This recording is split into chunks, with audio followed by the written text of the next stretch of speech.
Bom dia. Queria agradecer a presença de todos vocês aqui. Oi, esqueci, desculpe. Vai lá, Laura. Tem tradução simultânea para quem precisar do espanhol, que o Guido está na dúvida se fala em portunhol ou espanhol. Quantas pessoas precisariam? A maioria entende portunhol, então tá bom. Então tá bom. Obrigado, até já. Obrigada. Bom, queria agradecer a ABC pelo convite de estar aqui mediando essa mesa. Agradecer a minha conterrânea Tid, que em especial. Agradecer a presença desses ilustres convidados. Guido Berenblum, diretor de som argentino, mais conhecido ou muito conhecido pelo seu trabalho com a Lucrécia Martel, mas tem muitos filmes aí no currículo. O Edu Santos Mendes, grande doutor do som aqui, professor de som da ECA, da USP, sound designer ou projetista de som, como ele costuma se nomear aí nos créditos. Tid Borges, técnica de som direto e professora de som da FAAP, sócia aqui da ABC. Bom, acho que todos dispensam uma grande apresentação aí. Bom, a gente então vai falar sobre o som no cinema contemporâneo, né? O nome da mesa, mais especificamente, Som do Cinema Contemporâneo, Conceitos e Novas Tecnologias.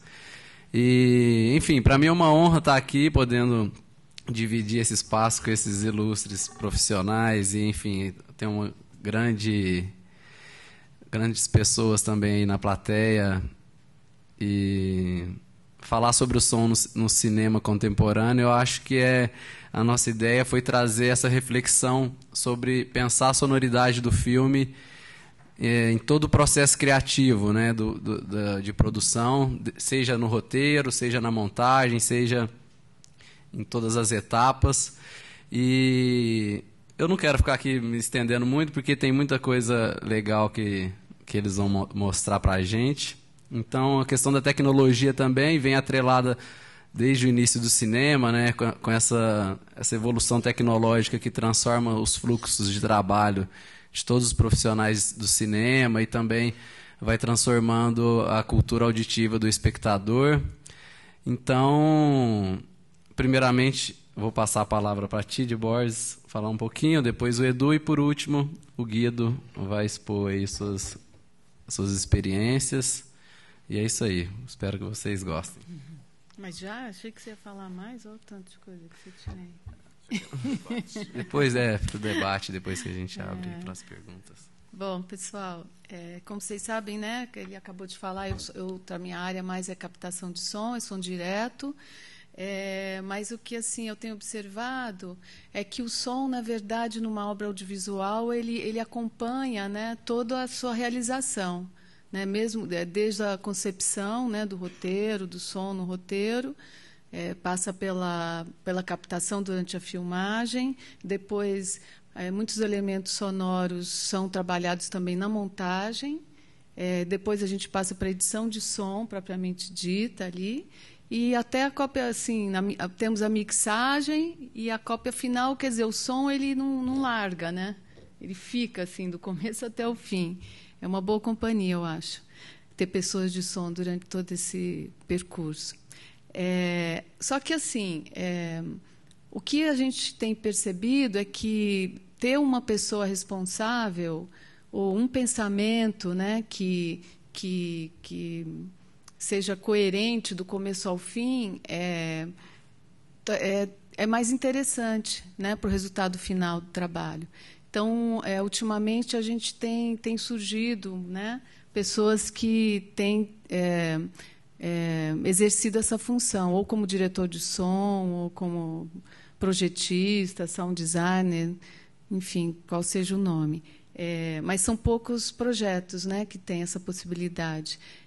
Eu, na verdade, nunca trabalhei tendo um diretor de som que conversasse comigo sobre sonoridades ou sobre ideias de o que captar.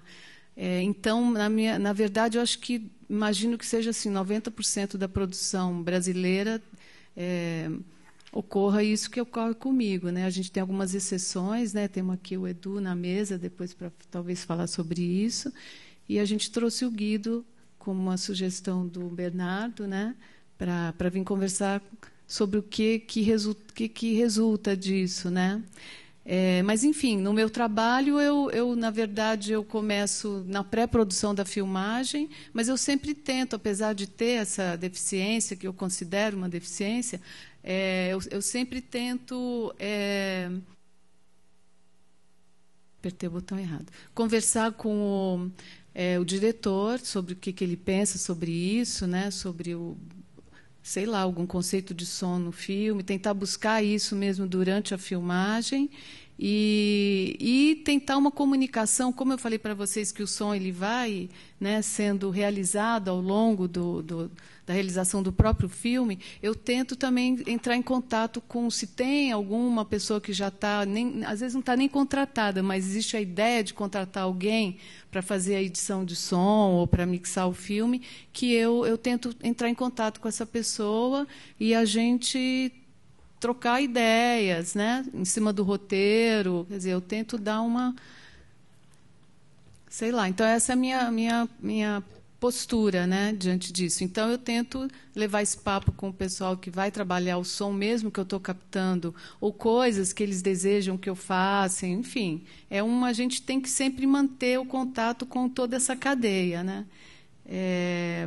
E, assim, a respeito da tecnologia, a última coisa que eu quero falar é que, assim, hoje em dia, a gente não tem mais dificuldades técnicas para realizar qualquer ideia, eu acho. Cada vez mais, né, o que você quiser pensar em realizar em termos de som, de imagem, a gente tem muita ferramenta hoje em dia. Eu acho que talvez falta um pouco mais de pensar os conceitos, porque o resto, as ferramentas a gente tem para fazer, né? Então, era isso que eu queria falar e passo a palavra para o nosso amigo aqui. Obrigada. Vai lá, Edu. Bom dia.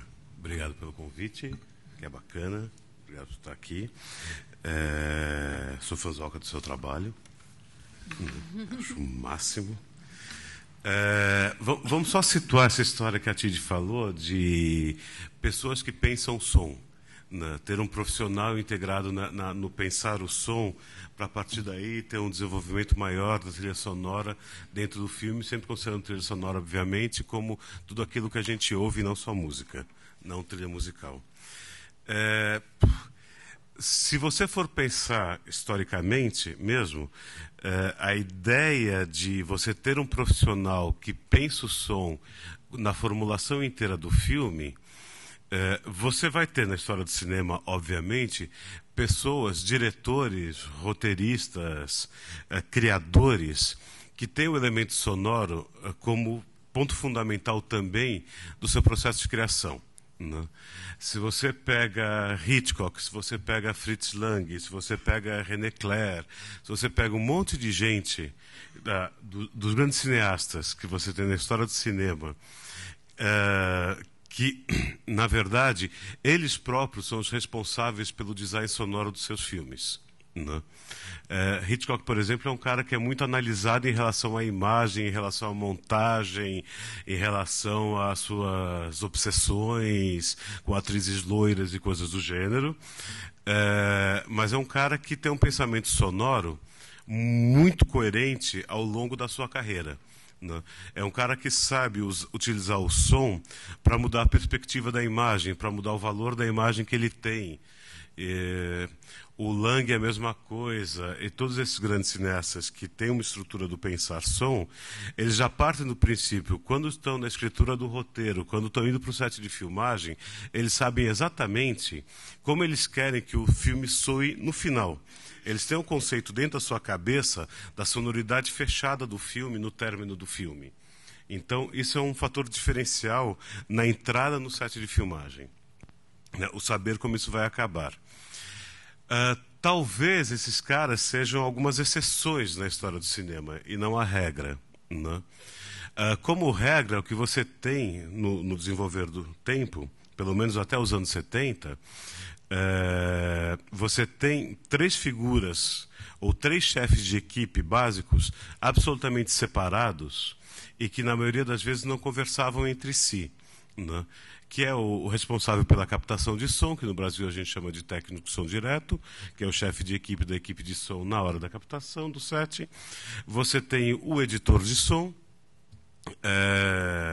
que é o cara que vai receber todo o som direto, conversar com, receber uma proposta de direção de que tipo de sonoridade que ele quer durante o filme e vai fazer isso na prática. E você tem o mixador que recebe esse trabalho do editor de som e dá-lhe a forma final. Então, 3 chefes de equipes muito claros, né?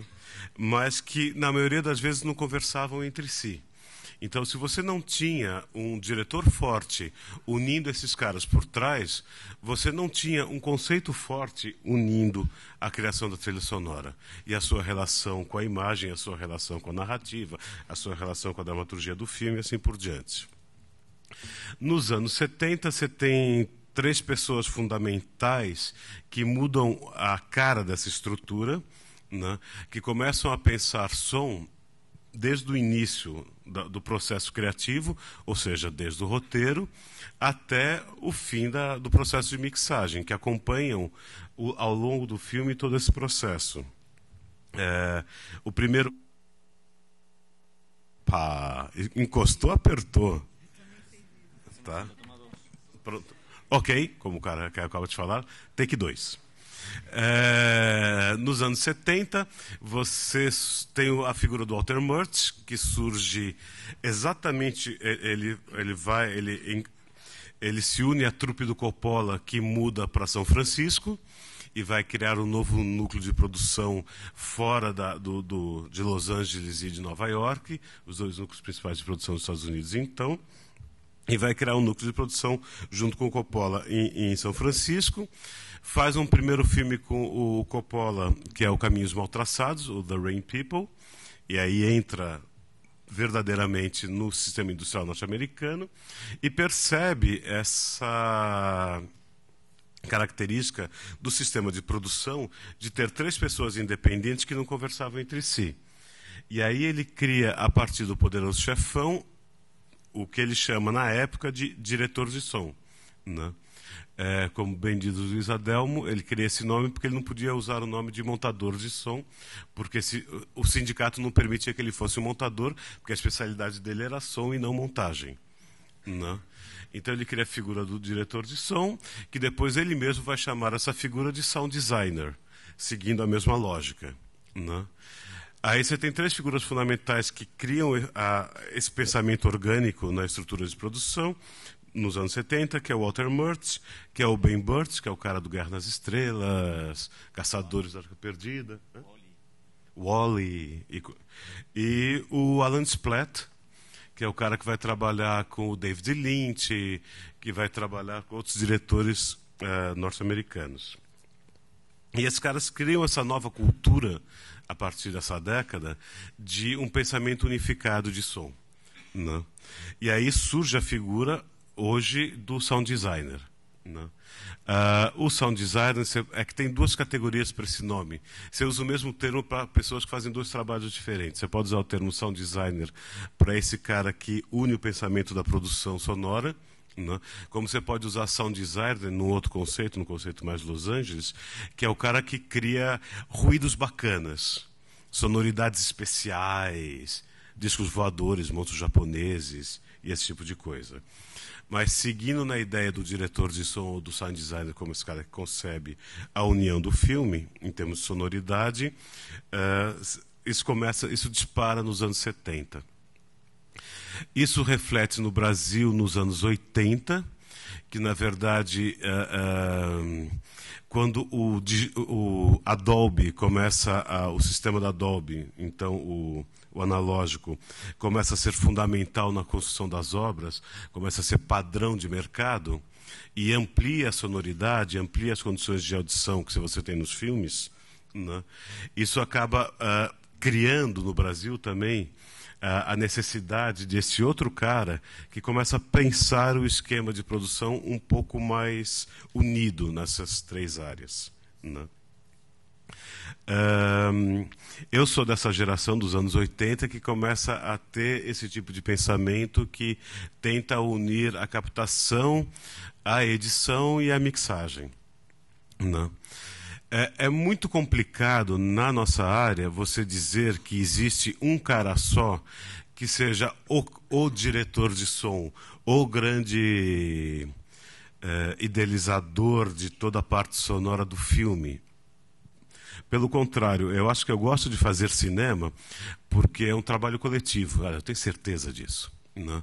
Onde você trabalha com os outros, trabalha em duplas, em trios, com outras pessoas no processo de criação, né? Eu sou o cara do meio do processo, eu sou o cara que, quer dizer, das pontas também, mas que ajo mais no meio, né? Ao longo desse tempo, eu fui trabalhando com vários diretores durante muitos e muitos anos. Então, por exemplo, eu tenho um trabalho constante desde os anos 80 com a Tata Amaral. E é um trabalho que começa, na verdade, quando nós éramos da mesma turma da ECA, né?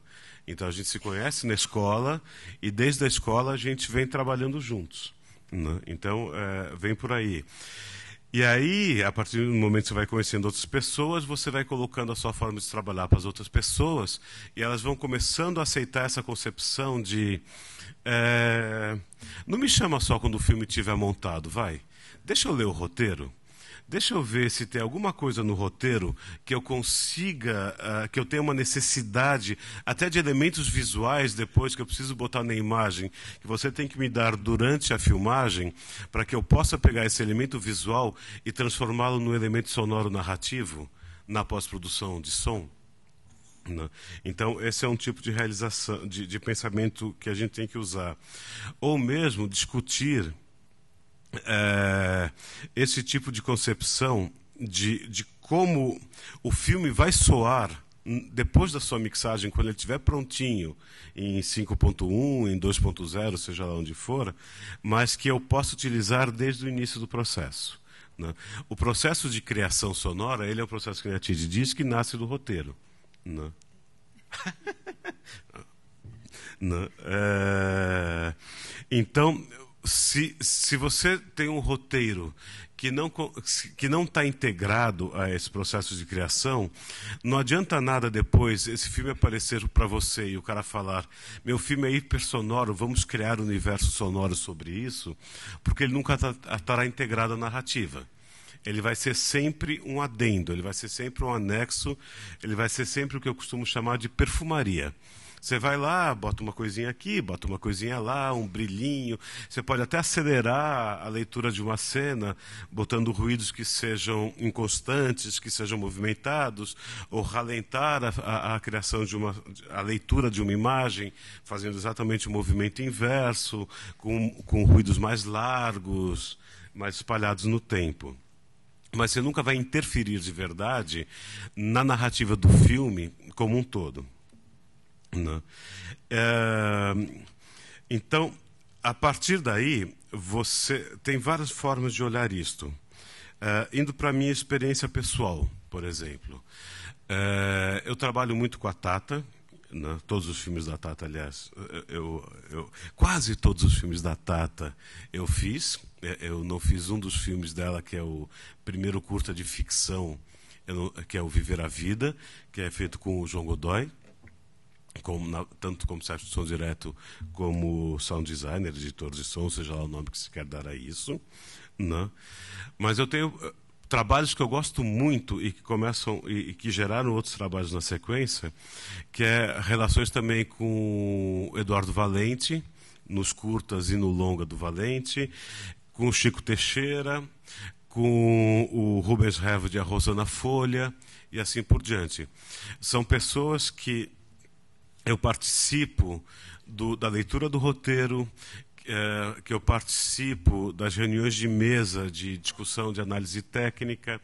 No caso da Tata, na maioria das obras dela, deu para a gente fazer reuniões na pré-produção do filme, reuniões não só dessas reuniões gerais de equipe, mas reuniões específicas da área de som, onde você tinha o músico técnico som direto, eu como editor de som e a Tata planejando a concepção do filme como um todo, antes da sua rodagem. Né? Obviamente, na hora do rodar, eu me afasto, porque esse não é mais o meu lugar, o meu espaço de trabalho, esse é o espaço de trabalho do Texto Direto. Né? Depois eu volto durante os processos de montagem para olhar o filme, para xeretar, às vezes para dar ideia. Em alguns filmes onde, por exemplo, você não tem trilha musical, então toda a trilha sonora do filme vai ser criada a partir de ruídos, de sonoridades. Teve casos como o caso de Alice, que uma vez que o filme está chegando ao seu último corte, a Vânia Debs, que é a montadora do filme, passou o filme para mim. Eu concebi as primeiras sonoridades do espaço, né, em termos de ritmo, de timbre e assim por diante, e devolvi essa sonoridade para a Vânia poder fechar a imagem, né, como se fosse um músico, que esse é um hábito que você é muito uma relação de músico fazendo isso, né. No caso do meu lugar, do Valente, o Edu começava a filmar em fevereiro, eu recebi o roteiro em outubro.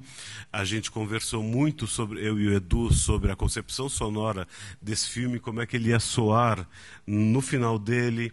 A ideia do Edu era a gente ter uma sonoridade quase documental dessa obra.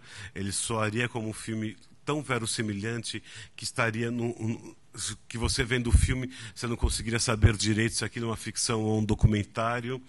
Então, a partir dessa concepção do Edu, e ele tinha muita coisa que acontecia no filme fora de quadro, as pessoas saíam e entravam dentro de quadro, e quando elas saíam de quadro tinha várias ações fora de quadro.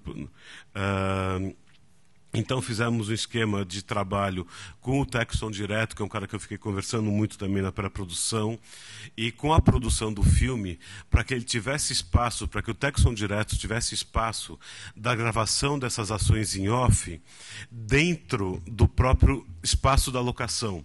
Então era uma concepção de filmagem mesmo, onde a gravação de sonoridades sem o uso da imagem, estava concebida no plano, na ordem do dia. Né? Então, a equipe parava... quer dizer, não é que a equipe parava, aquilo fazia parte da equipe. Isso é um erro de concepção, um erro de fala minha, um vício de fala. Na verdade, estava na ordem do dia, sim, filmamos este plano com o cara saindo de quadro e o cara voltando para dentro do quadro. Ok, acabou o plano...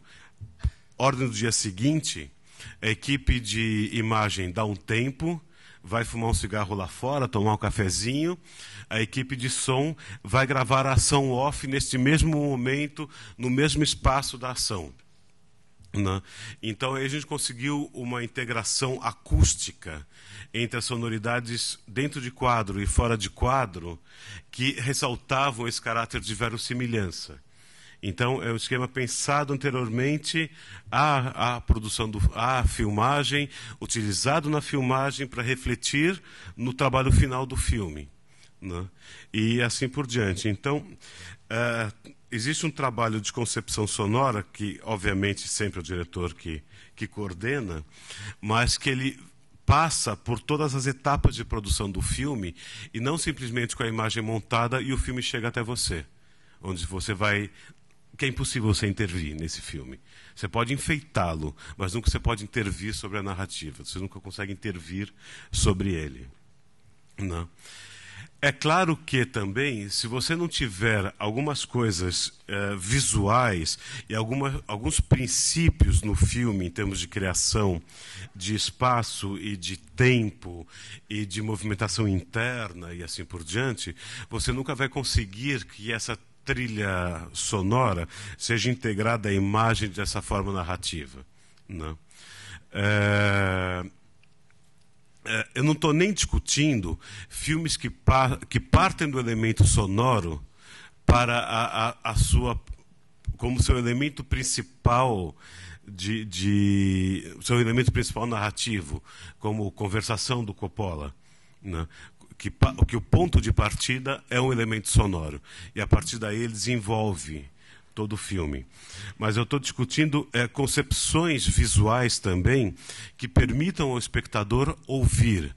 E concepções de tempo que permitam ao espectador ouvir. Filmes, por exemplo, que são 99% do tempo calcados em diálogo, calcados na fala, você não tem espaço físico, e aí é uma questão física, né, de percepção sonora de outros elementos, porque você não tem tempo de audição desses outros elementos, né? Então você não tem como espectador parar e ouvir outras informações que possam ter um valor narrativo tão grande quanto a própria fala. Então, e essa concepção vem da escritura do roteiro.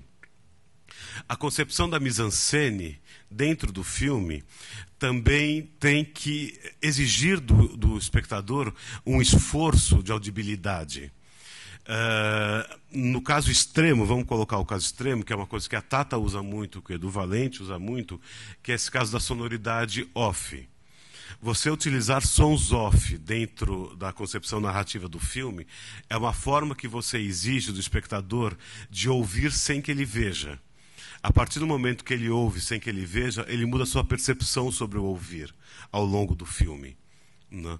Porque quando você ouve uma sonoridade ligada a um elemento visual, a não ser que essa sonoridade seja muito discrepante desse elemento visual, ou que ela tenha uma força sonora de modificação daquele elemento visual grande, usando um exemplo aqui da Lucrécia, o início do pântano. Aquelas cadeiras que rangem e andam pelo lado da piscina que as pessoas arrastam, que você tem uma força imensa naquelas cadeiras, um tempo de lentidão, um tempo de arrastar e um peso na mixagem, em colocá-las em primeiro plano em relação a todo o resto da sonoridade, e aí você chama a atenção para o universo sonoro, mas de uma forma... no caso da Lucrécia, eu posso falar nessa sequência, que eu posso, sem problema nenhum, falar exagerada. Ou seja, você está forçando o espectador a ouvir aquela sequência e a fazer com que a relação imagem e som não tenha um caráter de verossimilhança.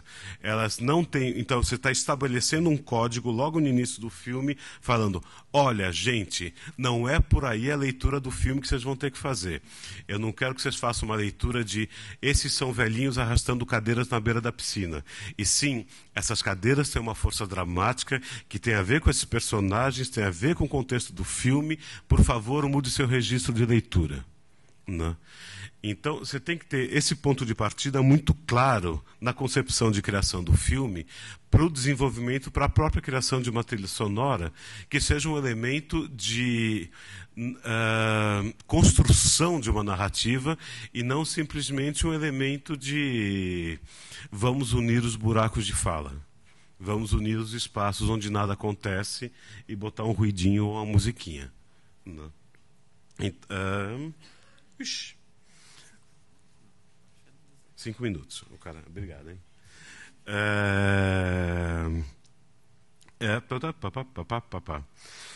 E tem, dentro dessa cultura, que o Bernardo aqui usa o termo cultura auditiva, né?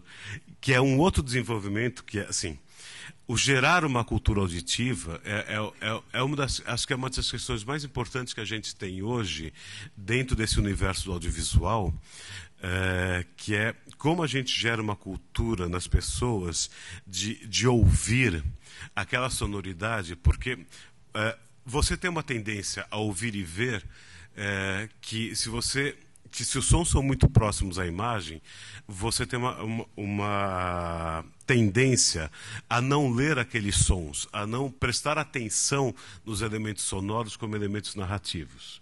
O que pode ser interessante para alguns tipos de narrativa ou não pode ser interessante para outros. Depende do seu andar. Não.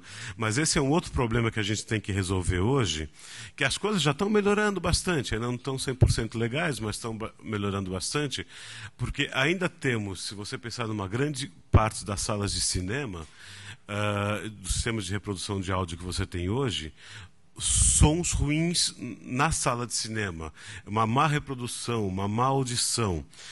Então, hoje você precisa criar essa cultura auditiva, não só narrativamente, não só pensando na relação da história que está sendo contada e como podemos ajudar a contar essa história com outros elementos que não sejam os elementos visuais e que não seja a voz, né? Como o uso semântico da palavra, propriamente dito, né? E sim, como é que eu consigo contar essa história com esses outros elementos narrativos e, por um outro lado, como é que as pessoas que vão ver um filme, como é que elas recebem essa informação narrativa e leem esse filme. Por exemplo, um dos trabalhos que eu gosto muito, muito mesmo do que eu fiz é Corpo, da Rossana e do Rubens, né? Que ele tem essa concepção da gente ler o roteiro, né? De eu estar olhando o filme depois na mixagem e me darem um filme onde eu tinha espaço de criação. Claro que espaço de... Então, só fechando outra historinha desses 5 minutos, estou correndo mesmo, é um fato. E dizer que toda essa concepção, quando está falando do trabalho em equipe, dizer que toda essa concepção de som, que eu sou um sound designer e eu sou o grande responsável pela sua parte sonora do filme e todo o processo de criação desse filme depende da minha pessoa, é absolutamente falso, né? Porque, além de eu ter o técnico som direto, que vai trazer para mim uma sonoridade muito clara sobre a locação onde você está trabalhando, sobre o espaço da ação que está trabalhando, e cada vez mais, uma coisa que eu percebo, e ficou muito clara para mim nos últimos anos, é que uma grande parte dos filmes que eu faço, na verdade, todo o trabalho de concepção, não de concepção, porque a concepção é prévia, mas todo o trabalho de criação, de edição de som sobre o filme, parte da sonoridade que o som direto me dá, né? De como o som direto já está ouvindo aquele espaço e, na verdade, o que eu faço é uma complementação disso, né? Assim, essa ficha caiu para mim e Antônia.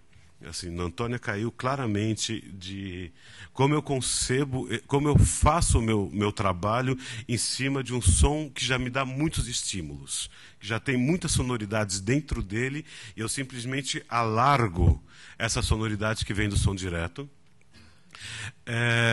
Cá entre nós, que ninguém nos ouça assim, Vânia fecha os ouvidos, a verdadeira concepção do trabalho sonoro como produto final de um som, ela acontece na edição de imagem. Porque lá estão os tempos, lá está o ritmo, lá está todo o processo que depois, lá tem o espaço que você vai conseguir ou não trabalhar sobre aquela imagem. Não. Por isso que é legal você trocar ideias com o montador, seja antes, depois, durante a montagem, porque ele vai dar os seus tempos, ele vai dar seu espaço, ele vai dar o produto de trabalho, não? E além disso, tem o outro elemento que eu acho fundamental como processo criativo, que é o mixador. Eu já disse aqui uma vez e repito, tem uma concepção poética que eu gosto de usar sobre a minha relação com mixadores, e é isso que eu gosto mesmo, dentro da ideia de processo coletivo, que eu estou finalizando, pode deixar. Dentro desse processo coletivo, que é o que eu faço é uma partitura. Quando eu edito som, é claro que na minha concepção de edição de som, eu já estou dando para o cara nas pistas, para o mixador, indicações de volumes internos, volumes relativos, de alguns reverbs, de algumas sonoridades que eu estou pensando na construção daquela trilha sonora. Mas essa partitura que eu entrego para o mixador, ele pode olhar para ela e reger de outra forma.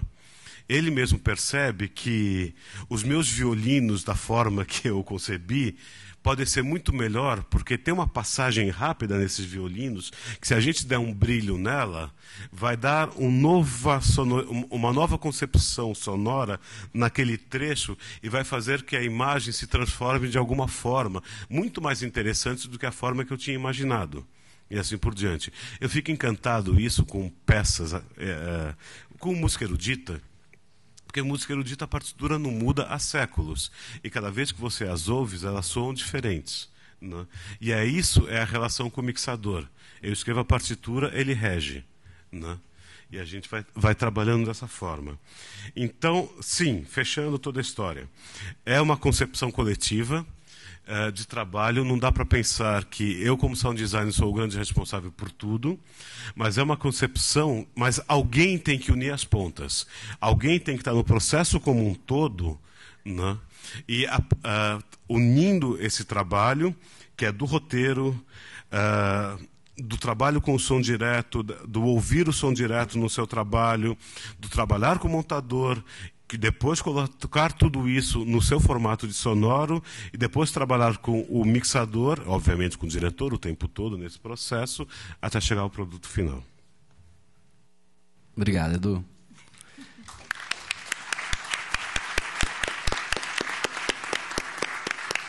Desculpa a pressão aí do tempo. Guido Berenblum, seja bem-vindo. Bueno, ante todo, buenos días. Voy a intentar hablar en español lo más lento que se pueda. Espero que me puedan entender. Si no, bueno, está a disposición la traducción simultánea. Antes que nada, agradecer por la invitación. Para mí es un honor enorme estar aquí, compartir esta mesa, y muchísimas gracias para la gente de la ABC y también para la gente de la Cinemateca. Este lugar es realmente increíble. Impensado un lugar así en Argentina, esto no existe, esta misma sala y la Cinemateca completa. Así que, bueno, muchísimas gracias por esta invitación.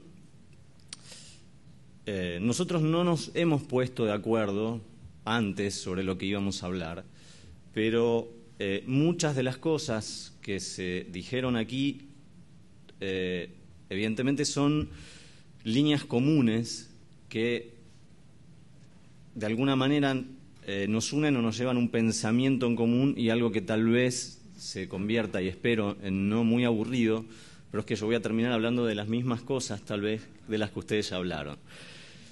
Entonces, al margen de mi experiencia particular, que por ahí podemos hablar más tarde un poquito de eso, y voy a mostrar algo de material de lo que también ya hablaste, díganme si estoy hablando muy rápido. ¿Se está entendiendo? Fantástico. Cuando citaste, por ejemplo, el inicio de Opántano, La Ciénaga, que es algo que yo traje para que veamos aquí, e incluso a partir del guión, con el guión tal cual como se filmó y con todas las indicaciones que ese guión tiene, particularmente de sonido, tal vez hay una cosa a discutir o a traer aquí para mí a la mesa, que cuál es el rol del director de sonido. Si bien es exactamente lo que vos dijiste, tal vez en la práctica y en nuestro cine cada vez más pobre, con menos dinero, con menos tiempo de producción, y esto no es una queja contra los productores, sino que es una realidad, el rol del director de sonido básicamente es el de una persona que hace el trabajo y no mucho más. Tal vez es una cuestión que tiene que ver con falta de tiempo, falta de dinero, pero básicamente yo creo que el problema principal es que nuestros guiones, los roteiros, no cuentan nada con el sonido. Básicamente no se usa el sonido como herramienta. Tal vez aparece como una marca de algo que hable de sonido, suena un teléfono, sonó el timbre, se escuchó un accidente que en definitiva tampoco tiene nada que ver con la situación. Es algo que pasa si está puesto el sonido ese en off, y si no está, es exactamente lo mismo. Entonces, esto tal vez es parte de esta falta de, no me acuerdo exactamente cómo lo nombraste, cultura auditiva, que si uno habla con un director o con la mayoría de los directores se declaran sordos. Yo no sé, de sonido no sé nada, yo no escucho nada, dejándonos a nosotros, a mí y a cualquiera de los que estamos de este lado, una responsabilidad cercana a ser alquimistas, ¿sí? Una especie de mago que puede resolver lo que el director tiene en la cabeza, que tal vez nunca tuvo, pero que es mentira que no tiene. todas las personas tenemos recuerdos sonoros, tenemos sensaciones producidas por los sonidos, y basta ejemplos muy simples como para saber que esto es real. Si uno convive en una casa, o cuando éramos chicos, pequeños, digamos, uno vivía en la casa familiar, uno reconoce quién llegó sin saber, ¿sí? Por la manera en la que se abre la puerta, por el gesto de cómo se abrió la puerta. Uno puede reconocer si esa persona, por ejemplo, está apurada para ir al baño y se está haciendo pis, ¿sí? Porque los pasos entran rápido, porque uno sabe cómo se abrió la puerta, cómo se cerró, con qué tipo de violencia, cómo sonaba esa puerta. Y aparte, toda la información acústica que nos da la casa, por ejemplo, los pasos vienen cambiando a través de, pasa por el pasillo, pues pasa por el living. Son todas cosas que son muy simples y que pueden ser puntos de partida. No sé si para un roteiro, pero sí para empezar a comenzar a hablar con un director de qué es el tipo de sonido, cuál sería el tipo de sonido, o qué tipo de sensación intentamos evocar, si esto es posible, a través del sonido. Entonces, tal vez un director diga, yo soy sordo, y es probable que no sepa qué es lo que quiere. Lo que seguro va a saber, y no es la experiencia, espero que sea la misma que la mía, si no, todo esto que estoy diciendo va a carecer de sentido, es que lo que seguro va a saber es lo que no quiere. Y esto va a empezar a suceder en la medida que empecemos a mostrar armados de montaje de sonido. Digo, no, pero ese ambiente, bueno, tenemos un punto de partida, lo que no se quiere. Entonces, no sé si tenemos directores aquí. Si hay directores, yo creo que es un ejercicio a la hora de escribir un roteiro, pensar en cosas que le hayan sucedido a través de evocaciones sonoras, si es que se le puede decir así. Esto también en parte, yo supongo que tiene que ver con una idea, un concepto que tal vez sea histórico en la forma de producción del cine desde sus inicios, es que la imagen vino antes que el sonido. El cine no fue sonoro, sino que básicamente era silente, y de pronto en un momento se le agregó el sonido. Y las primeras cosas que se hicieron fueron básicamente musicales. Entonces, hasta el día de hoy arrastramos esto de que el sonido es una cosa que llega luego, ¿sí? No importa, igual se arregla, la frase es, no importa, se arregla en postproducción. Esto es algo que te debe haber pasado haciendo sonido directo, por ejemplo. Ante esa dificultad de resolver una situación por X problemas que se presenten, tráfico, lo que sea, no importa, se arregla en postproducción. Eso es una parte de la situación. La otra es que la gente se aterra, tiene mucho miedo de pasar por una situación de doblaje, que es cierta. Por lo menos para nuestro cine en Argentina, los actores les cuesta mucho doblar. A nosotros los técnicos nos cuesta mucho grabarlo bien y nos cuesta muchísimo mezclarlo. Y por sobre todas las cosas, nos cuesta que sea convincente, ¿sí? Entonces, yo dentro de un ratito voy a tomar una cosa que voy a repetir una cosa que tú dijiste, dando un ejemplo de una película en la que la gente entraba y salía de cuadro y si mal no entendí, se hacían los sonidos en el rodaje.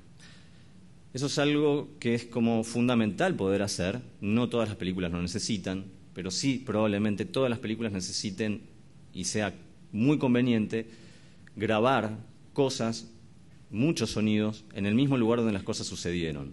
Inclusive textos, diálogos, que seguramente no estén perfectamente en sincro, pero van a tener un bagaje acústico muchísimo más coherente que un doblaje. Y si yo tengo que privilegiar, prefiero una actuación buena a algo en sincro, mecánicamente en sincro, pero que no me diga nada. Prefiero ver que esté fuera de sincro. Digamos que si alguien está viendo la boca de un actor detenidamente para ver si está en sincro o no, es porque no está mirando la película. Entonces no es un problema del sonido. Evidentemente está pasando otra cosa. Creo que esto es cierto. Nosotros no tenemos la cultura que tiene Italia de ver una película completamente fuera de sincro. ¿Sí? Desde siempre, todo doblado y sin ningún problema, las películas se ven fuera de sincro y nadie se preocupa por eso. A nosotros nos resulta chocante. Ahora, si tenemos cierta cantidad de textos en una película, de líneas de diálogo que no están del todo en sincro, y aquí retomando un poco con esto de la nueva tecnología o las cosas que sirven, o las tecnologías más modernas, hay cierta posibilidad de generar cierto sincro digital, por decirlo de alguna manera, con la manipulación electrónica de luego en postproducción.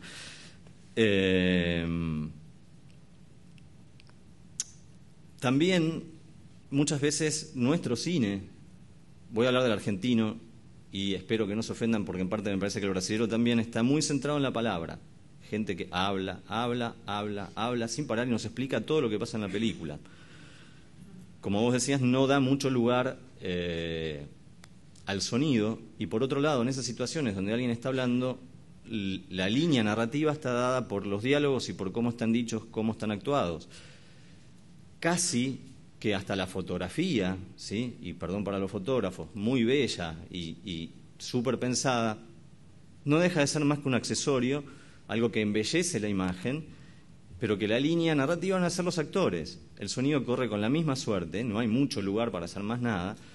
No solo no hay lugar físico, no hay tiempo por una cuestión de cadencias, están dadas por los diálogos, los ritmos.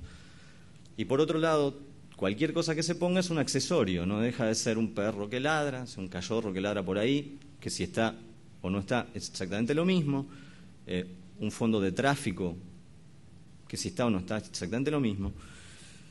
Quiere decir, no estamos contando con el sonido más allá que los diálogos son una situación sonora. Entonces, voy a ir de nuevo hacia atrás, en este caso tomando Opántano, teniendo en cuenta una breve aclaración, que es el trabajo que yo hago con Lucrecia Martel, lo podría denominar que no es un trabajo clásico, no es la manera clásica de encarar el sonido, por lo menos en mi país, porque exige un sistema de producción relativamente distinto y que la producción esté de acuerdo en llevarlo adelante, que es básicamente lo que vos decías. Muchas veces, y el ejemplo más claro es La Niña Santa, en muchos días de rodaje, en esa película nosotros, en Argentina son 11 horas de rodaje, 10 horas de rodaje más una de comida, básicamente el convenio que hay para trabajar. Si hay 10 horas de rodaje, filmábamos 9 horas 15 y quedaban 45 minutos por día en cada una de las locaciones, con todo el equipo de producción y todo el equipo de dirección haciendo lo mismo que venía haciendo hasta hace un rato cuando se estaba filmando. Esto quiere decir parando a la gente, pidiendo silencio, manejando actores, que lo único que se hacía era sacar la cámara del set y ponerse a grabar toda esa tonelada de sonidos que eran necesarios para completar una escena, ya sea porque había cosas fuera de cuadro o porque había montones de gente, o sea, mucha gente en el cuadro moviéndose y había que completar un montón de cosas, a veces no solamente diálogos, muchas veces los ambientes. Cuando digo los ambientes digo la gente que está falando detrás, teniendo en cuenta que había mucha gente y es una situación como esta.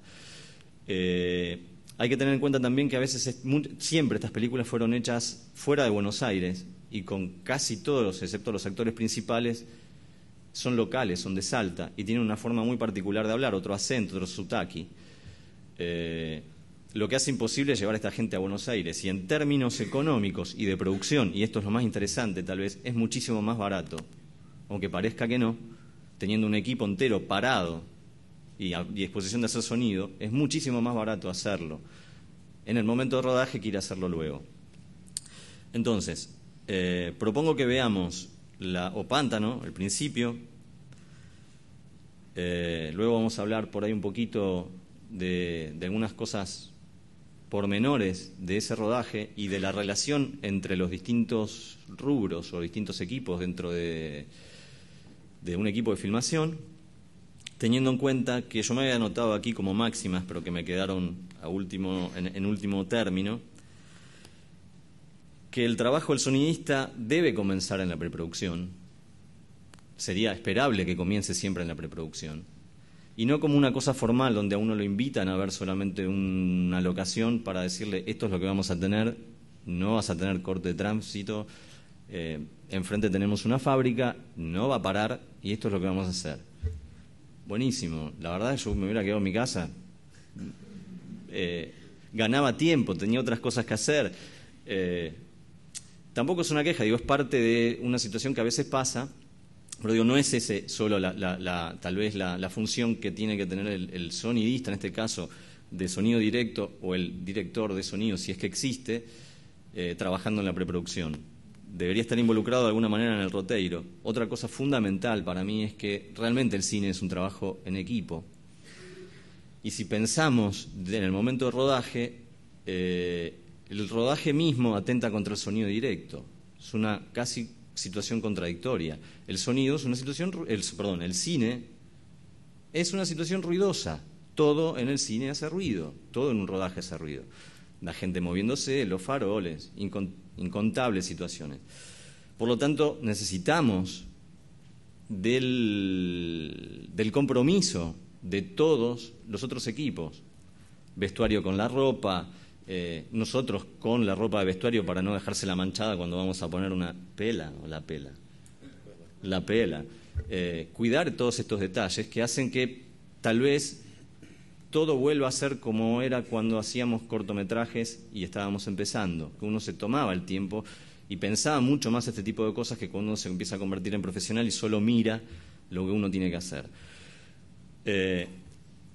Y antes de entrar en esto, en ver el pedazo de la película, yo considero que el registro de sonido directo no es solo una cuestión técnica, por ahí es lo más alejado por momentos de una cuestión técnica, y precisa de alguien que esté como muy sensible a lo que está pasando y por sobre todas las cosas pensando en cómo se va a montar todo esto luego, ya sea por el montaje de sonido, pero principalmente cómo se va a montar la imagen, ¿sí? Eso por ahí tal vez muchísimo más importante, depende del tipo de película. Si estamos hablando tal vez de una película que en formato muy clásico, un plano general, plano corto y plano conjunto de dos personajes y un plano y contraplano de cada uno, tal vez lo más conveniente sea simplemente tener lo que pasa en el cuadro y ya. Ahora, con los ejemplos cualquiera, de cualquier momento de una película de Lucrecia Martel, pensar en eso es imposible. Suceden montones de situaciones al mismo tiempo,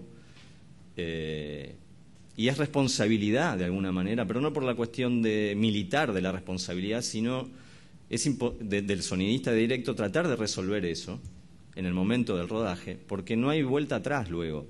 No es una cuestión para hacer en postproducción. Se puede arreglar, pero son toneladas de horas de trabajo y en definitiva también va a implicar dinero. Entonces, si esto está funcionando, por suerte sí. Você vai passar trecho de filme, Guido? Sí, vamos a pasar el comienzo de O Pântano. Tá, pessoal, aí em cima? Vai passar pedaço do filme, tá?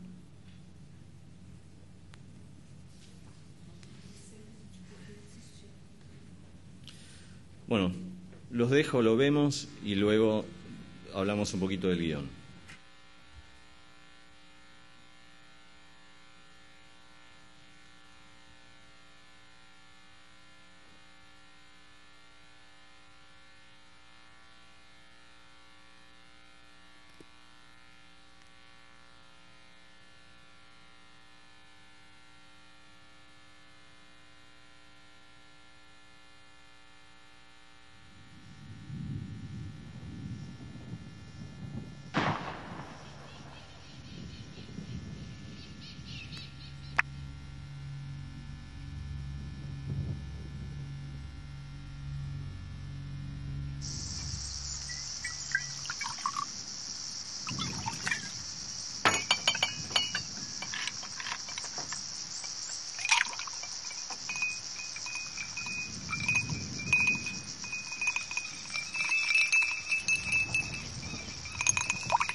Señor, gracias por la Misael, gracias por la Misael.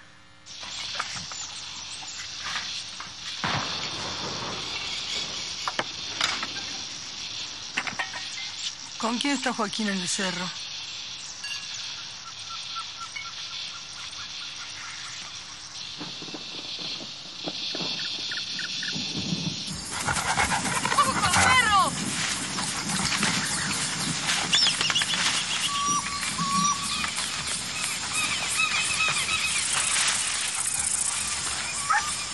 Vamos, gringa.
¿Qué pasa?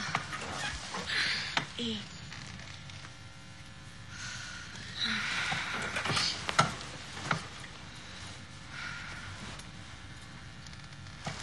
no quiero estar más con nadie que con Isabel. La mamá la va a echar, mami. ¿Por qué?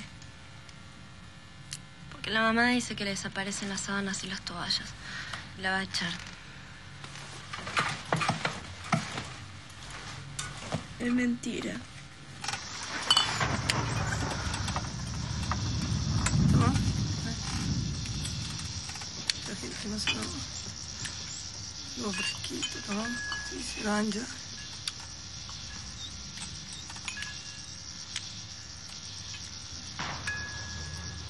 Mira esta mujer cómo está.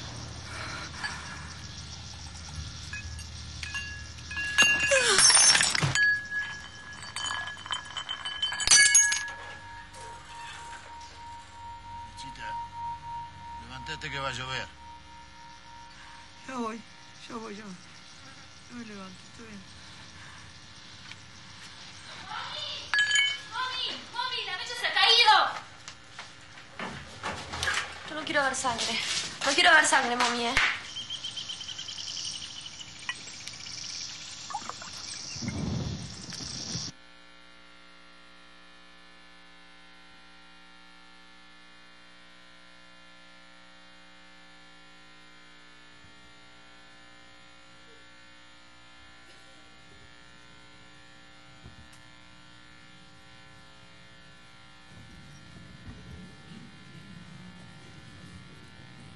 Sí.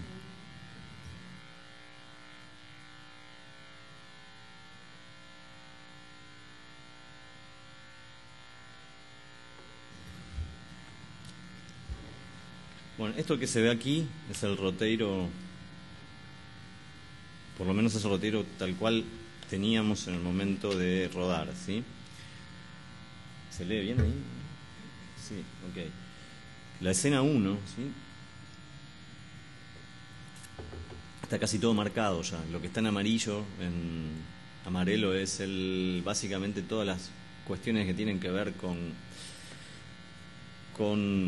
marcaciones de sonido, pero que no son marcaciones de sonido a la hora de para que el sonidista arme una biblioteca y ponga los sonidos cada uno en su lugar. Básicamente están contando un montón de historias cosas en paralelo.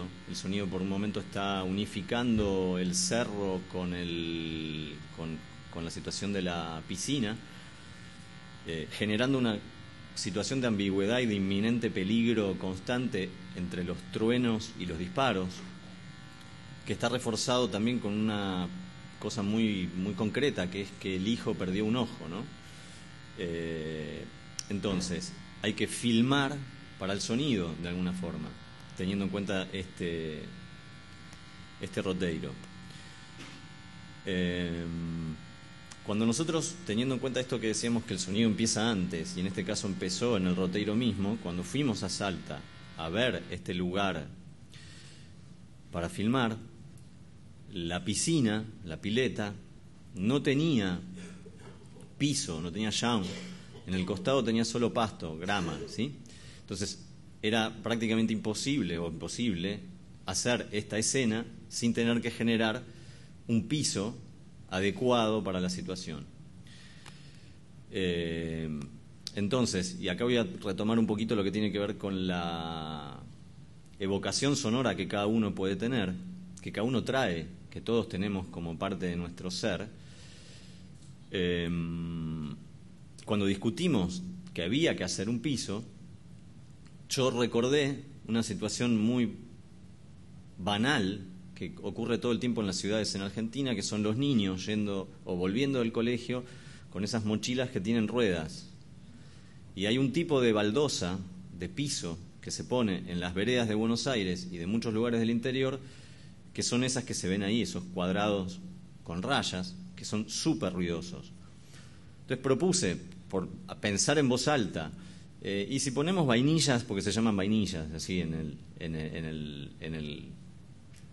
la coloquial, o por lo menos yo lo inventé, no sé si es así,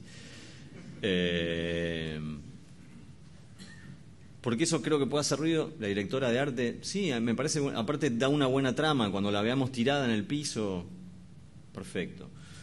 De una cosa muy simple se soluciona una cosa que podía ser complicada o que podía ser una discusión a posteriori.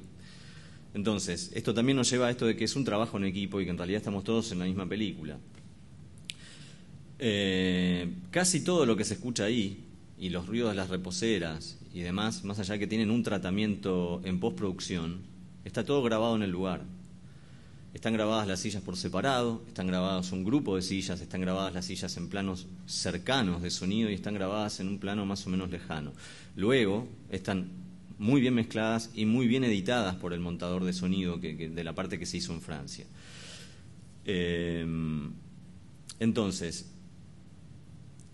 surgen en una parte bastante corta de una película un montón de situaciones de sonido que pueden ser tomadas como particulares. Hay mucho susurro, ¿sí? Que eso exige un tipo de grabación aparte, y para lo que cada vez Lucrecia filma más, que es donde no se vean las bocas, ¿sí? Se ve perfectamente que ella se tapa así. Eso está en el guión. No dice que se tiene que tapar, pero dice que le está hablando en esta parte que ven aquí, ¿sí? Por aquí hay una pequeña descripción de cómo va a ser el plano. Pues por otro lado, Lucrecia Martel no filma, no tiene un guión técnico, las películas no se hacen con guión técnico, sino que se ve en el momento de llegar. Y en sus palabras, esto figura en bastantes de las entrevistas que hay en internet y demás, ella dice que tiene mucho más claro cómo va a sonar que cómo lo va a filmar. Entonces, se hicieron estos sonidos y demás, pero digo, esto también implica empezar a tener un universo que, si hablamos de susurros, los susurros se van a tener que oír, y para poder oírlos vamos a tener que hacer espacio desde lo sonoro para que esto se escuche.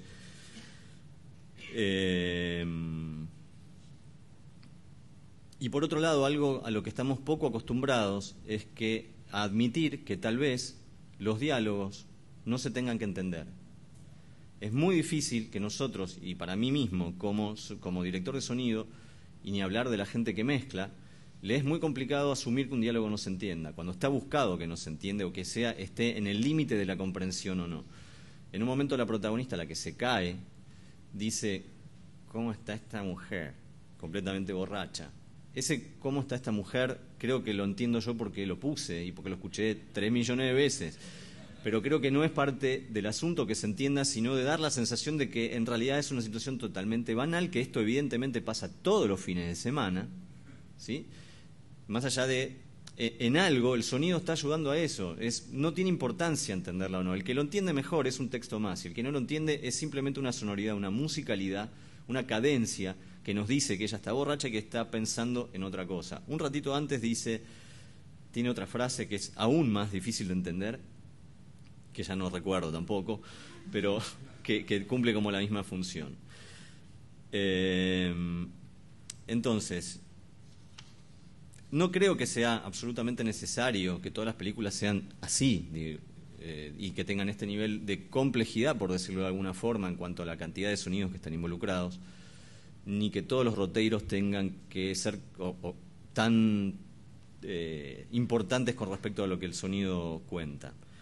Sí me parece que es tarea por ahí de todos, desde los que estamos de este lado del mostrador trabajando y enfrentándonos constantemente a esta situación de tener que resolver, y no solo resolver, sino aportar.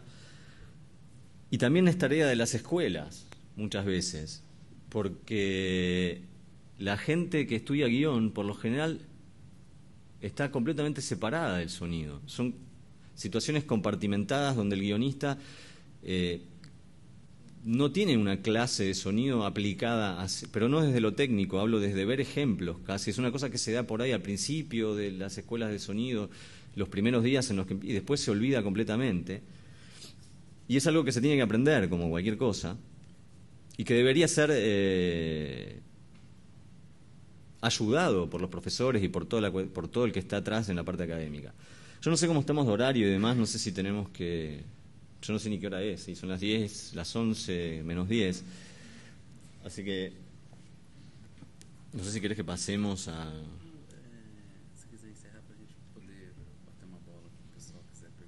Sí, sí, por eso digo, vamos cerrando aquí.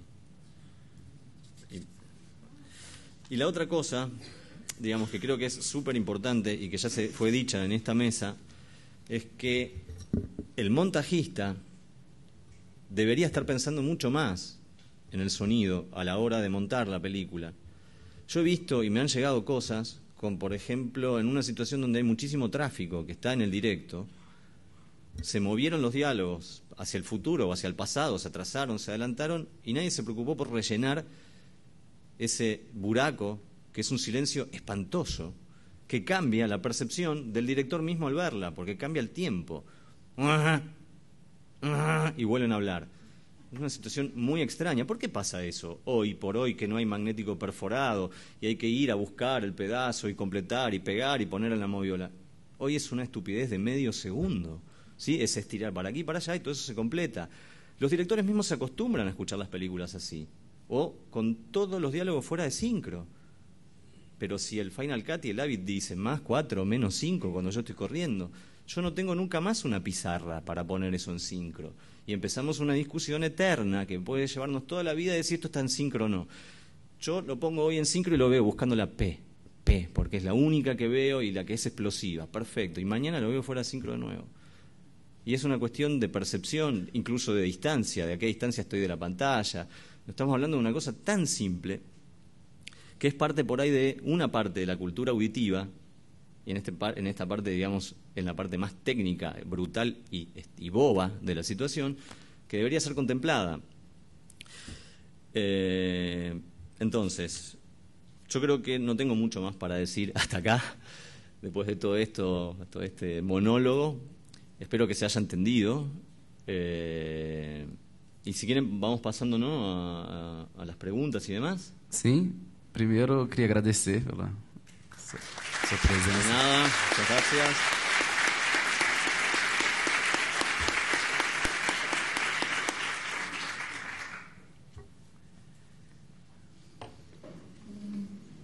Vocês têm alguma pergunta?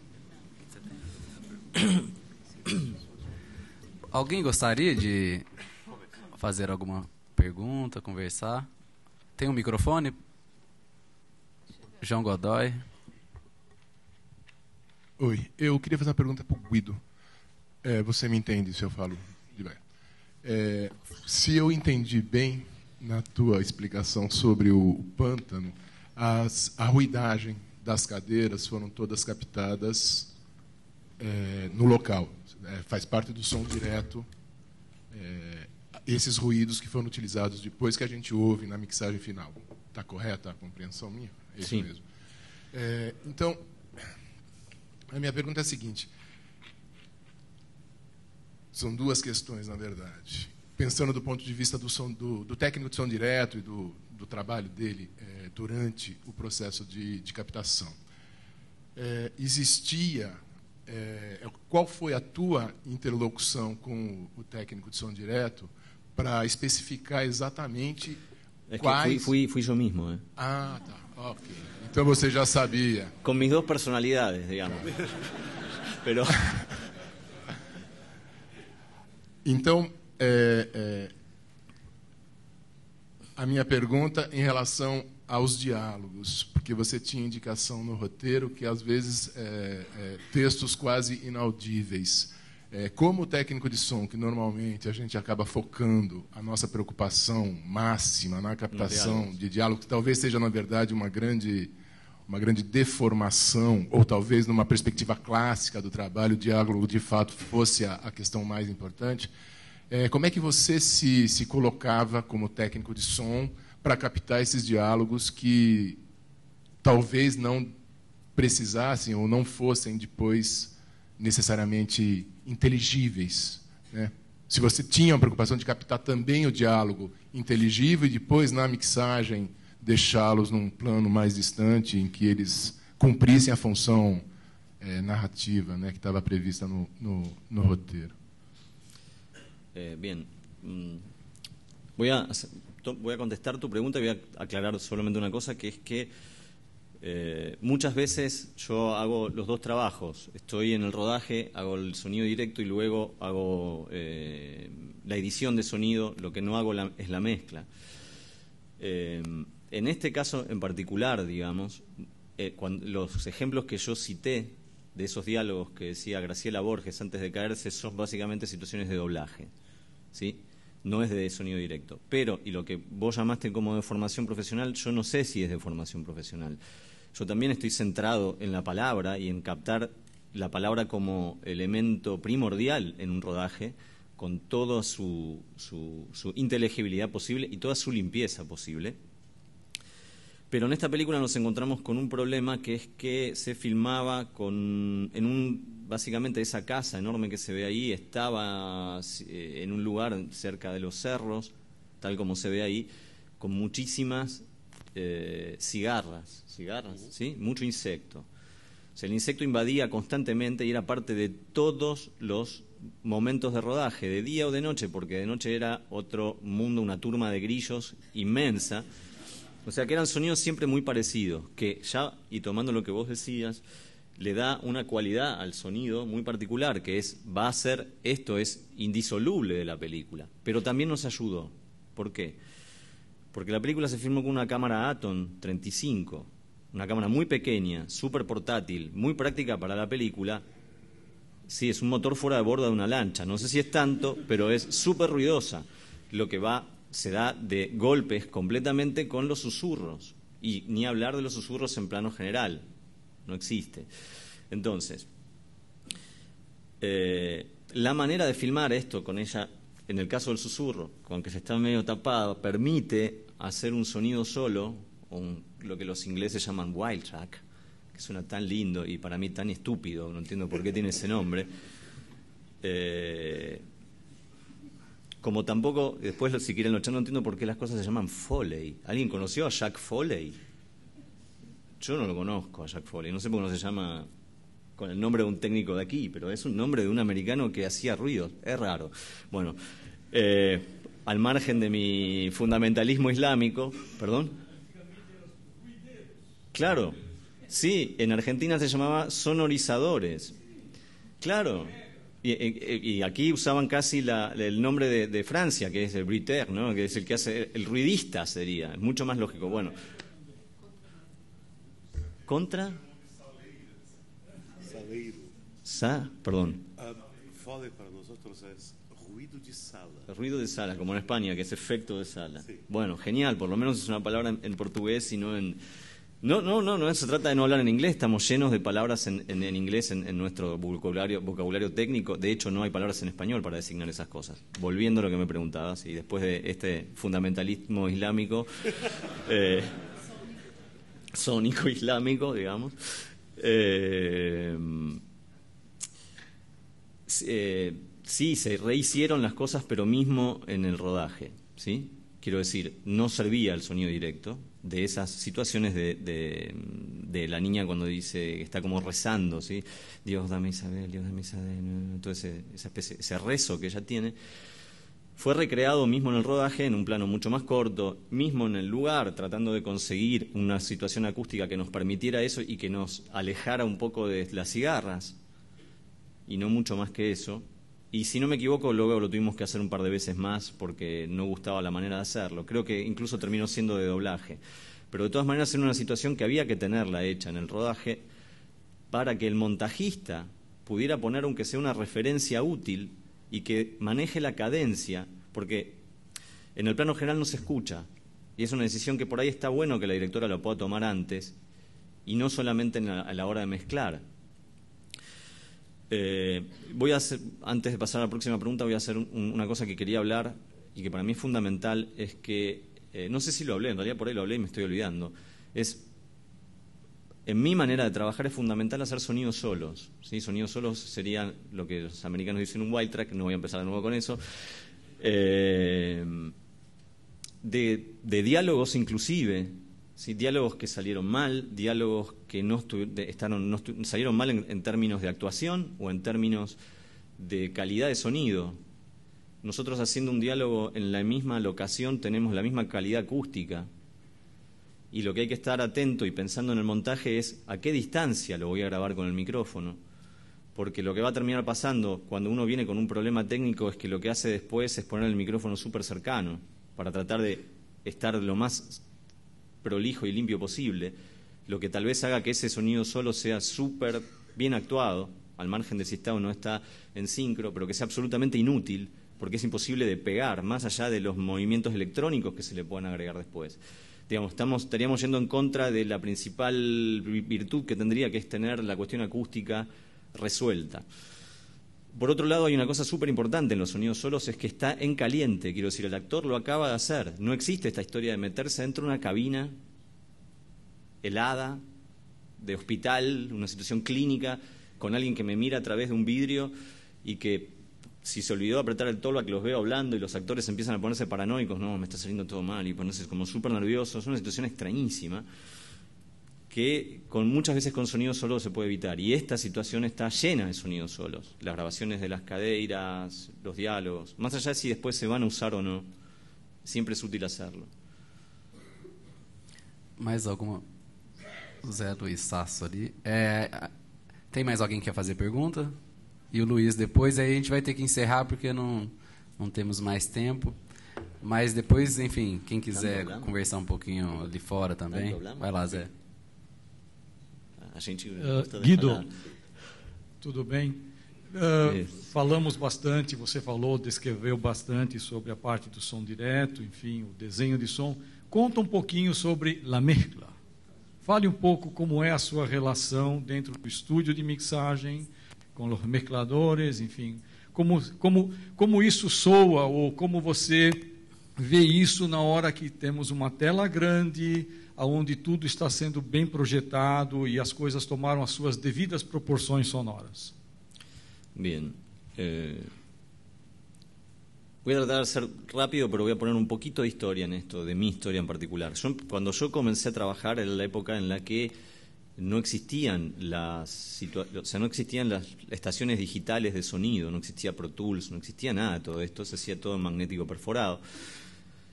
Lo que implicaba que a la hora de ir a una mezcla se iba con un armado, más allá de la cantidad de sonidos que se llevaran, no estaban ecualizadas las cosas, no estaban puestas las reverberancias, era todo lo que quedaba en manos de la situación de mezcla. En ese momento se tomaban esas decisiones. Yo me acostumbré a ver esto como parte integrante de la finalización de una película. Y es algo que intento hacer al día de hoy. No tan radical, digamos. Voy con las cosas un poco más resueltas. Pongo reverberancias, pongo ecualizaciones en muchos casos. Y básicamente lo hago porque no hay tiempo para mezclar. Nosotros estamos mezclando películas en una sala más o menos grande de finalización. Hay 3 salas en Buenos Aires, hay una muy grande, con una calidad de proyección espectacular y muy buena de monitoreo, y hay 2 salas bastante más pequeñas, una intermedia y una muy pequeña, en la que vamos a finalizar una película de un largometraje tal vez 3 días. En esos 3 días hacemos incluso el Plin Master y la banda internacional, o sea que real son 2 días. Lo que uno va a hacer en esa situación es poner la película, mirarla, llorar, por un lado, pero sin que se note, anotar cuáles son realmente los problemas gravísimos que hay y que hay que resolver, y que básicamente van a ser en términos o de ecualizaciones espantosas que uno hizo, porque estaban las cosas como súper problemáticas, o de términos en niveles relativos que están completamente desfasados. Ahora, en situaciones más tranquilas, yo adoro el trabajo del mezclador, de la persona que se sienta a mezclar. Porque es una persona, primero, que está completamente despojada de todo lo que yo traigo como bagaje con respecto a la película, y ni hablar de yo hice el directo. Si yo hice el directo, me acuerdo desde los problemas que tenía en el rodaje, que no son importantes en realidad para la película, ni siquiera tal vez para el sonido, pero que me predisponen mal a empezar a escuchar una escena, porque me acuerdo que ese día no paraban las motosierras y hubo una obra en construcción, que no es importante. El tipo que se sienta a mezclar está totalmente despojado de eso, y por lo general, y si uno confía en esa persona aporta un montón de soluciones, y no solo soluciones, sino de recursos creativos que son muchas veces mucho mejores que los que yo creo. Yo intento simplemente presentarle lo que tengo, y algo que aprendí en función incluso del tiempo y no habiendo dinero es, ok, tenemos 3 días, el primer día voy a perder la mitad del día, pero voy a terminar ganando tiempo y dinero si yo pierdo la mitad del día mostrándole la película tal cual la tengo premezclada a esta persona, y el tipo no se va a enfrentar a una situación extrañísima, que es que no sabe ni de qué se trata la película, ni qué sonidos va a tener, ni dónde nos tenemos que concentrar porque va a haber problemas o no, dónde las situaciones por ahí no son problemas, sino son situaciones a resolver narrativamente, donde tenemos que ponernos más tiempo y gastar más esfuerzo en eso, porque después hay partes donde hay 2 personas que hablan y está resuelto y ya todo funciona.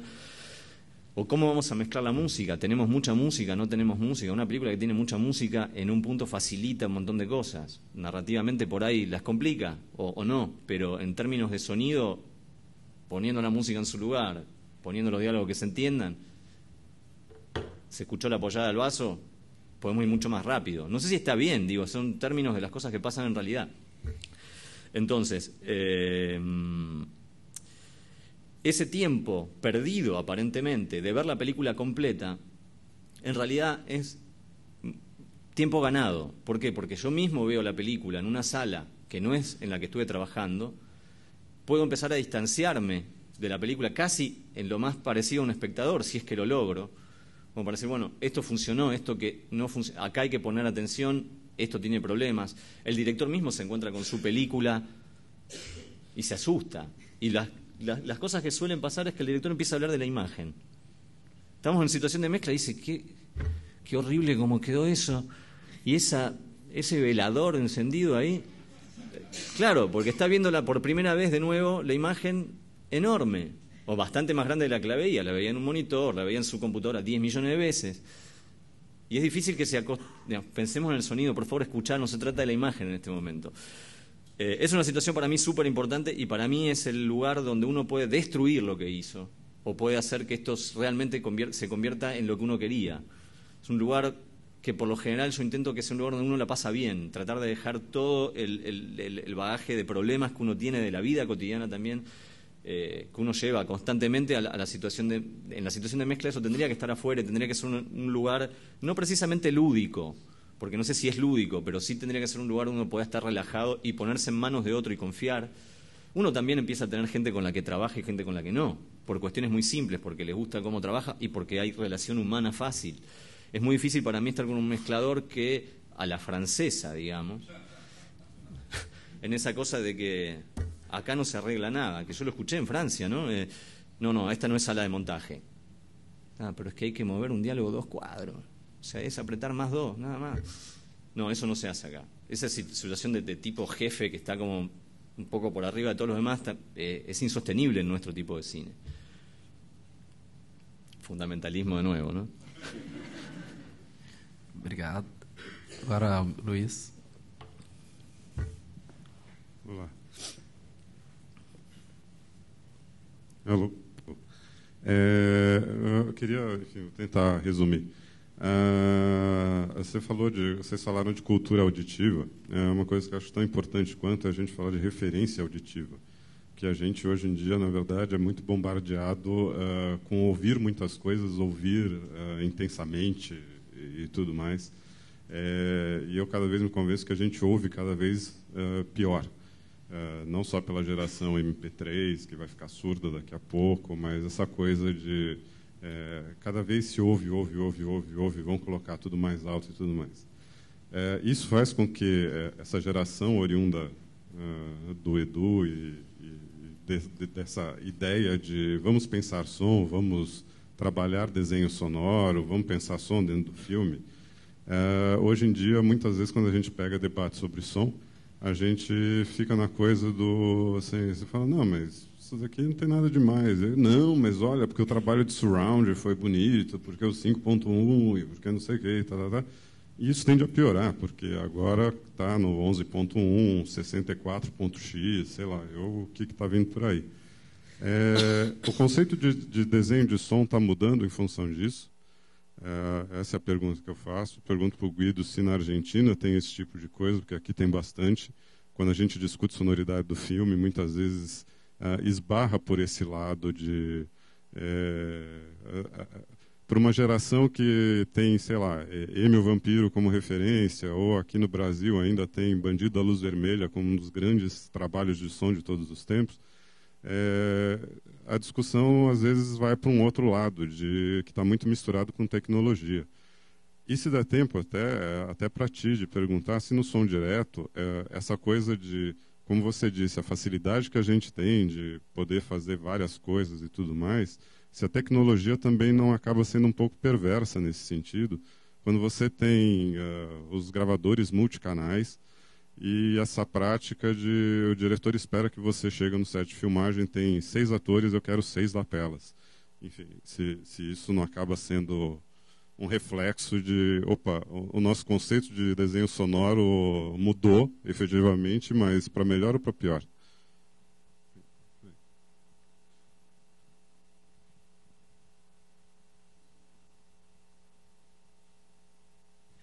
Mas eu acho que ele perguntou primeiro para você a respeito da cultura, né?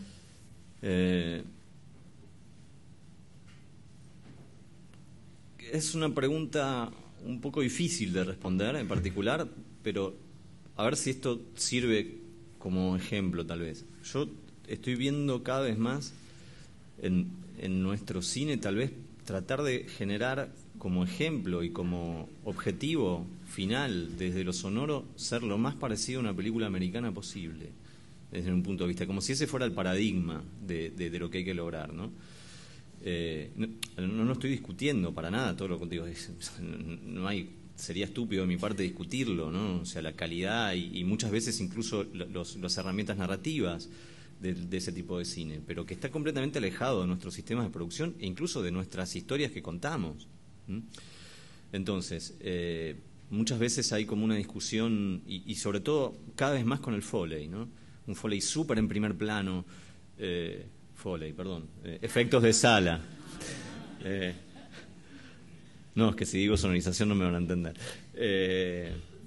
Los efectos de sala y demás cada vez más rabiosamente en plano y toneladas de efectos de sala que cuando uno llega a la hora de la mezcla en realidad empieza a sacar, porque son imposibles de manejar, y son imposibles de manejar por cuestiones de tiempo muchas veces, y porque estéticamente no cierran, y básicamente no cierran estéticamente porque el directo no está así. En acústicas tratadas, vos me hablabas de que vos muchas veces controlaban la acústica, mínimamente, por lo menos de los locales, eso en Argentina está cada vez más lejos. Es prácticamente imposible decir, no, bueno, por ahí hay que poner un entelado. No, olvídalo. Y las opciones baratas que nosotros teníamos, que son absolutamente delirantes, como poner telas luego de aquel incendio que hubo en Argentina de Cromañón, no sé si ustedes escucharon hablar, un incendio muy grande donde murió mucha gente, está todo súper controlado ahora, es imposible estar en un set poniendo las telas que no sean, o sea, telas ignífugas, es imposible de tener. Entonces, volviendo a esto, tal vez la estética que cuando un director empieza a hablar, trate que sea lo más parecido a una película americana, pero se está contando la situación de un tipo que vive en la calle en una silla de ruedas, no es un cine americano, ¿sí? No tiene nada que ver con esa situación. Podría sonar parecido, pero no lo va a sonar, y en parte porque el sonido directo, que es el que va a marcar la calidad sonora, la cualidad, el tipo de timbre, de qué suenan, qué cosas, toda esa cantidad de información que viene dentro del sonido directo va a estar muy lejos de un sonido americano. Y van a ser dos cosas que van a estar dándose golpes, va a haber efectos que se van a separar siempre. Yo encuentro que básicamente, más allá de lo que vos decís, yo estoy de acuerdo, y lo hemos hablado el otro día, de que parte de nuestra cuestión tecnológica hoy por hoy juega en contra de oír, ¿no? Yo recuerdo esto de comprarme un disco y ponerlo frente y quedarme así mirando el equipo, escuchando y ya no lo hago nunca. De hecho, tengo un iPod y 2 parlantitos así en mi casa, ¿sí? Digo, yo mismo lo perdí. Y ya nadie más discute si el MP3 está bien o está mal, y si la curva psicoacústica, ya está, quedó, es parte del estándar. De hecho, en un momento se discutía si el CD era fiel o no. El CD, ¿quién tiene un CD hoy? O sea, ni siquiera para guardar datos sirve ya un CD. Entonces, me parece... Creo que te contesté, no sé si esa es la pregunta. Finalizando, né, pelo jeito, parece. Sim. Não, eu acho interessante assim, que a gente possa, por exemplo, a gente pode colocar, posso colocar, se eu tenho 8 atores falando, eu posso colocar 8 lapelas. Mas acho que tem que ter um sentido. Se a gente combinar que é isso que a gente quer de som, que é dessa maneira que a gente vai conseguir aquele som, aquilo que a gente quer naquela cena, eu acho super legal que a gente possa realizar isso hoje em dia. Mas não tem sentido assim ser sabe? Eu acho ótimo que eu tenha 8, 10 canais na hora de fazer o som direto. E se for legal eu poder usar de uma maneira que tenha um resultado interessante, que eu tenha a possibilidade técnica de fazer isso. Isso eu acho ok, eu acho maravilhoso. Um minuto para o Edu. Cada vez mais eu sou mais fã de mono. Sim. Assim, eu gosto muito, obviamente, da reprodução, da resposta de frequência do digital. Eu gosto muito da possibilidade que eu tenho, que você tem no digital, de sons mais fracos e mais fortes, de range dinâmico maior, essa coisa toda. Mas, em raríssimos casos, você tem necessidade da expansão do som da tela. Assim, filme de ação é filme de ação. Aí eu quero porrada na direita, na esquerda, em cima, embaixo, lá em cima, nos canais dos 5 de cima, 2 subwoofers, 3 subwoofers e assim por diante. Mas são filmes muito específicos. Cada vez mais eu sou fã de mono, com som direto, com um microfone captado no lugar onde a acústica possa ser ouvida, onde a acústica da locação e a reverberação da voz daquele personagem no espaço da gravação da cena tem um efeito dramático, tenha sido pensada, que a intensidade da voz mais baixa ou mais forte cause uma reverberação no espaço completamente diferente. Não. Essa é a sonoridade que eu procuro, essa é a sonoridade que eu ando. Eu não vejo muita graça, na verdade, nesse padrão que a gente está chamando de americano aqui, que é essa coisa de lapela para todo mundo, som em primeiro plano, todo o resto para baixo, essa voz deslocada do espaço e sem uma função narrativa desse deslocamento. Eu não consigo entender isso dentro de um conceito narrativo. Claro, com exceção de Batman, estou louco para ver o novo Batman, e vai ser assim, eu vou adorar, cheio de ruídos de salas fortes, bombas, explosões e musiquinha legal. Essa é a minha concepção.